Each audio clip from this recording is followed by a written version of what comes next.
ಕಾವೇರಿ ನದಿಯು ದಕ್ಷಿಣ ಭಾರತದ ಪವಿತ್ರ ಮತ್ತು ಪ್ರಮುಖ ನದಿಯಾಗಿದ್ದು ಇದನ್ನು ದಕ್ಷಿಣದ ಗಂಗೆ ಎಂದು ಕರೆಯಲಾಗುತ್ತದೆ. ಇದರ ಉಗಮದ ಹಿಂದೆ ಸುಂದರವಾದ ಪೌರಾಣಿಕ ಕಥೆಯಿದೆ.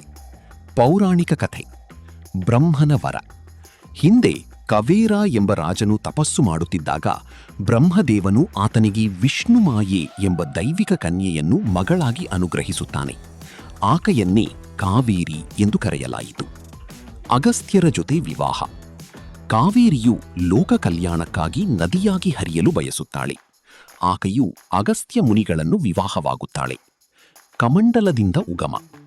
ದಕ್ಷಿಣ ಭಾರತದಲ್ಲಿ ಭೀಕರ ಬರಗಾಲ ಬಂದಾಗ ಕಾವೇರಿಯು ನದಿಯಾಗಿ ಪರಿವರ್ತನೆಗೊಳ್ಳುತ್ತಾಳೆ. ಅಗಸ್ತ್ಯರು ಆಕೆಯ ಜಲರೂಪವನ್ನು ತಮ್ಮ ಕಮಂಡಲದಲ್ಲಿ ನೀರಿನ ಪಾತ್ರೆ ಇರಿಸಿಕೊಂಡು ಕೊಡಗಿನ ಬೆಟ್ಟಗಳನ್ನು ತಲುಪುತ್ತಾರೆ. ಗಣಪತಿಯ ಲೀಲೆ.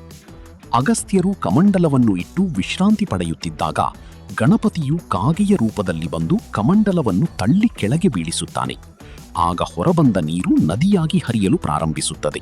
ಅದೇ ಕಾವೇರಿ ನದಿ.